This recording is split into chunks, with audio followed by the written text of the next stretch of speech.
Olá, aqui professor Leandro Campos. Vamos falar hoje sobre o poder de polícia. Hoje não, nesse vídeo, né? Vamos falar sobre o poder de polícia. O poder de polícia eu deixei de separado porque ele é maior. E ele, eu acho que é um dos mais cobrados, tá? Se não é o mais cobrado. Vamos lá. Poder de polícia. Restrição da atividade particular em prol do interesse público. O fundamento do poder de polícia está no Código Tributário Nacional. Então, CTN significa Código Tributário Nacional. O conceito está lá. Poxa, mas no Código Tributário sabe por quê? Porque um dos tributos, uma das espécies tributárias é a taxa.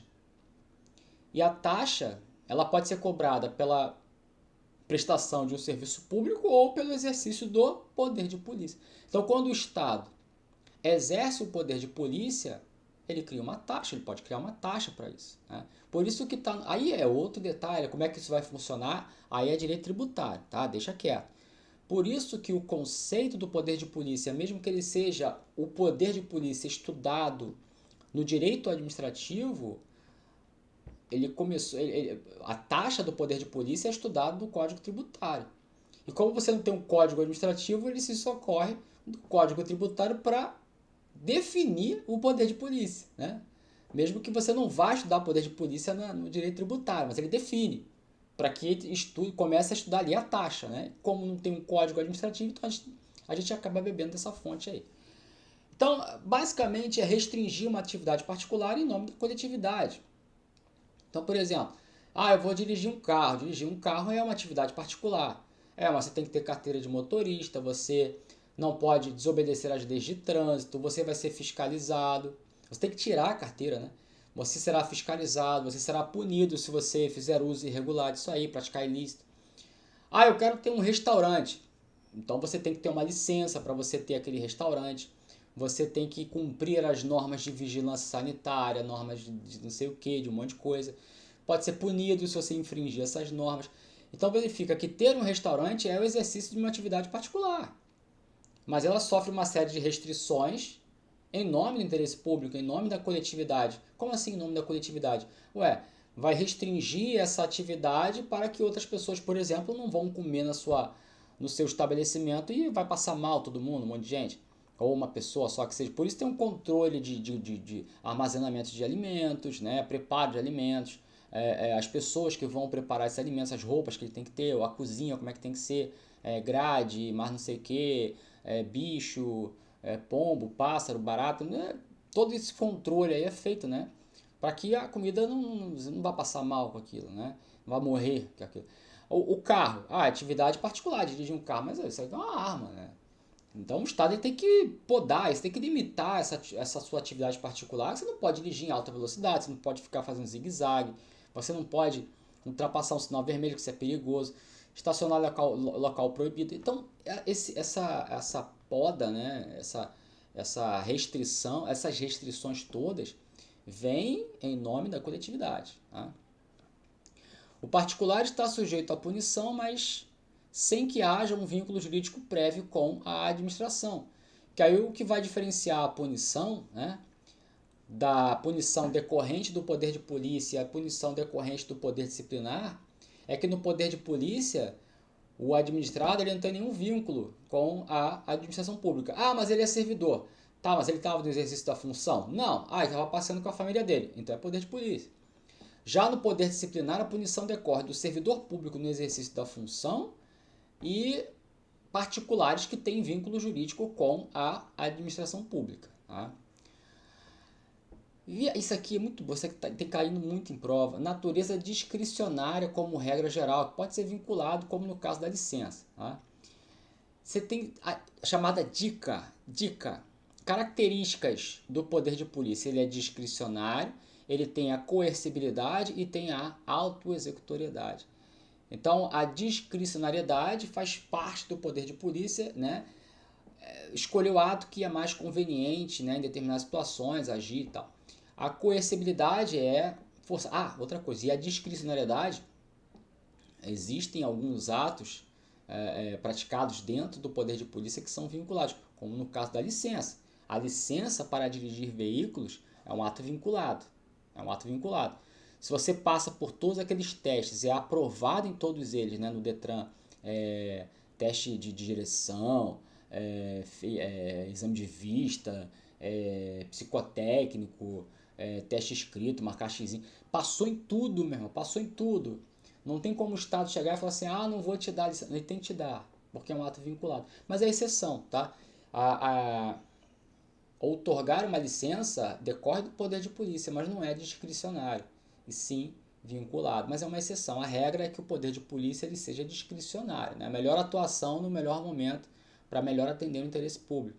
A coercibilidade é forçar o cara a fazer, né? E a autoexecutoriedade é quando o próprio Estado decide e produz o ato, né? Então, você estuda isso melhor em ato administrativo. Então, aqui fica a dica: discricionariedade, coercibilidade e autoexecutoriedade. Tá?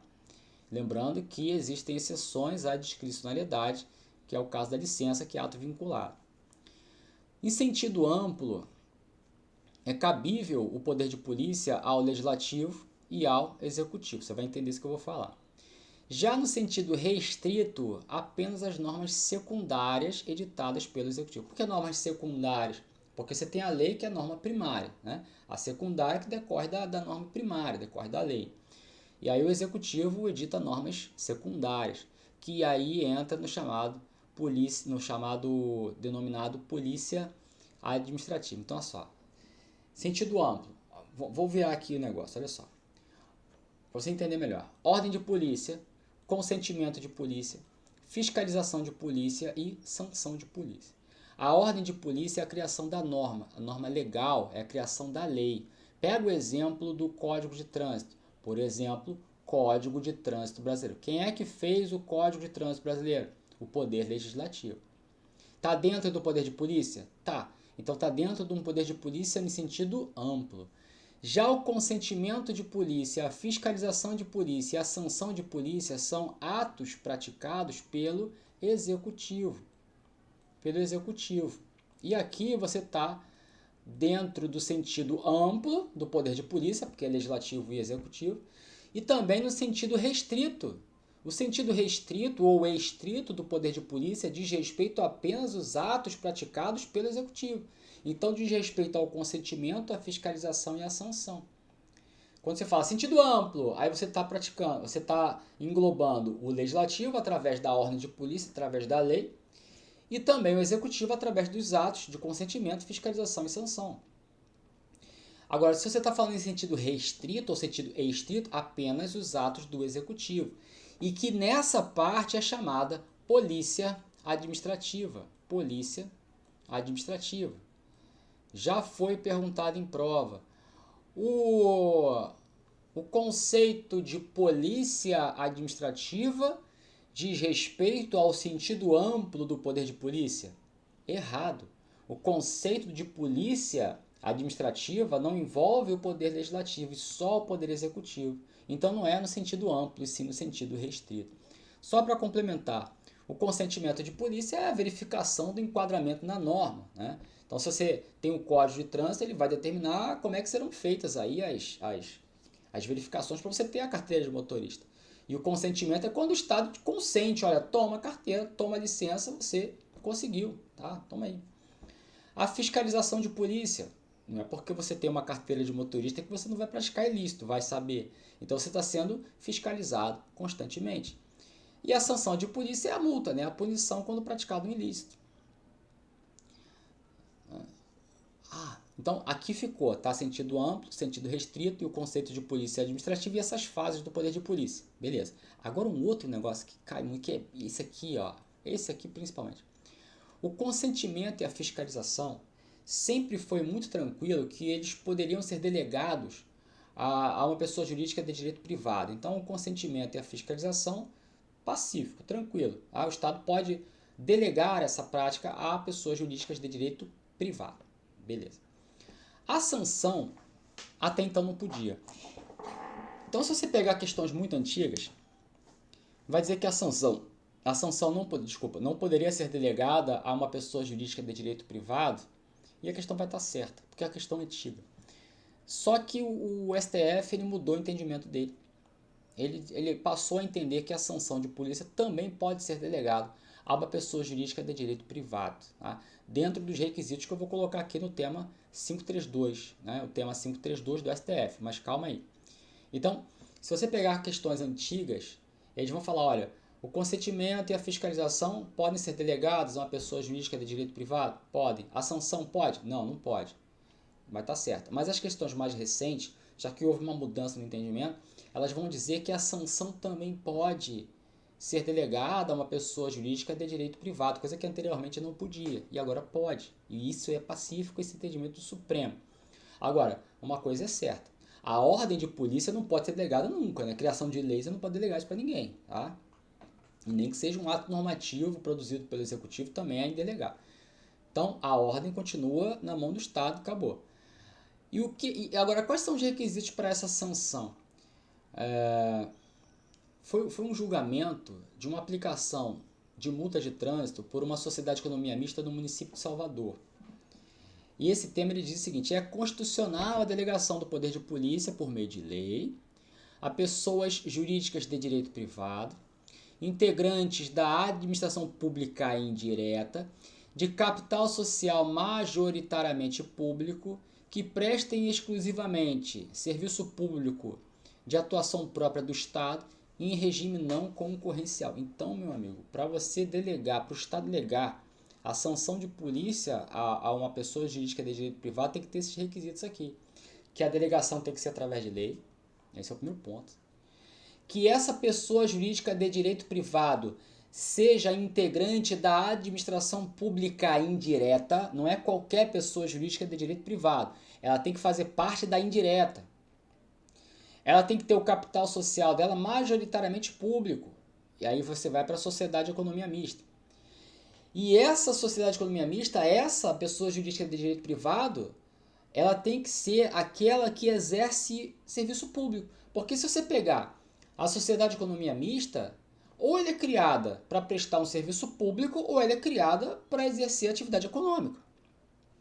E nesse caso aqui, para ela receber uma sanção de polícia, ela tem que ser uma sociedade de economia mista que presta serviço público. Aquela que exerce atividade econômica não pode receber essa sanção, é um requisito.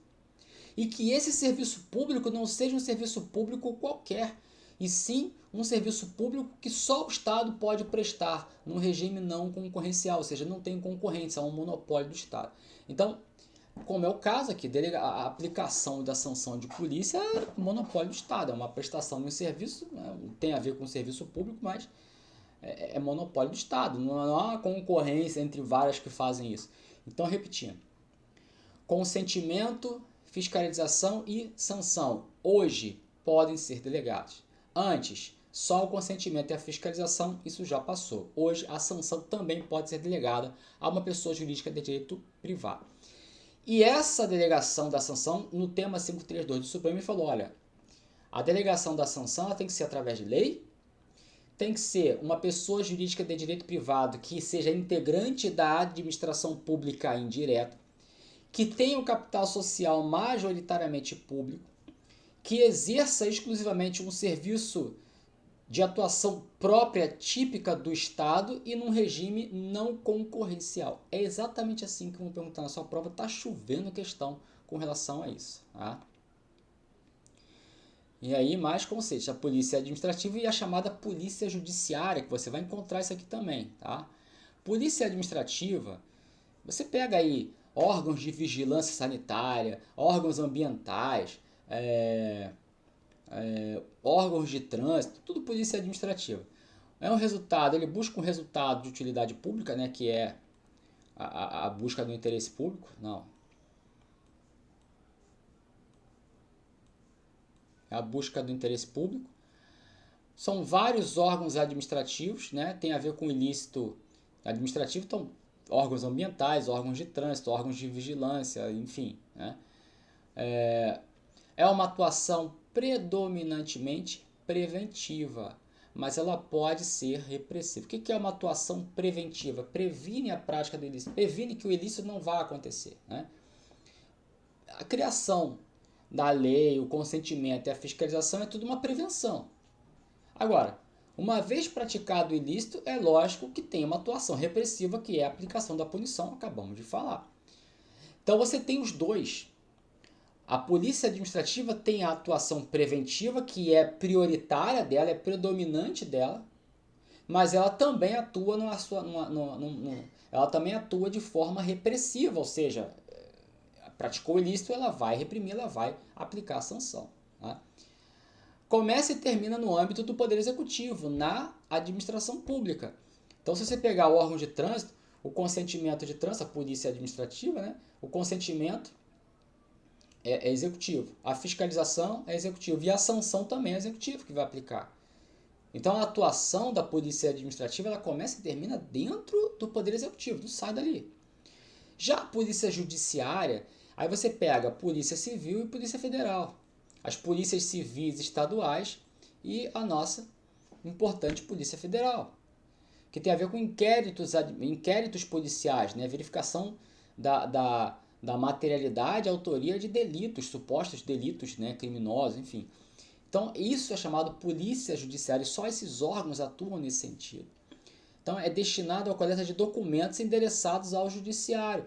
Quer dizer, a atuação deles, aqui no último ponto, começa no Poder Executivo, mas termina no Poder Judiciário, porque a Polícia Civil e a Polícia Federal são órgãos do Executivo, acabou.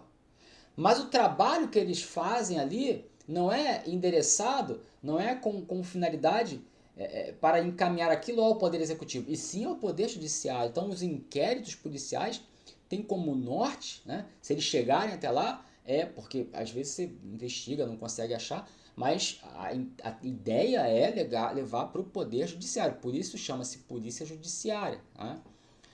Polícia Civil e Polícia Federal, combate a ilícitos penais, predominantemente repressiva, mas ela pode ser preventiva também. Isso é o inverso, é o contrário. Por que repressiva? Porque acabou de acontecer o crime e então o inquérito policial foi instaurado. O inquérito criminal foi instaurado. Então, uma atuação que é repressiva.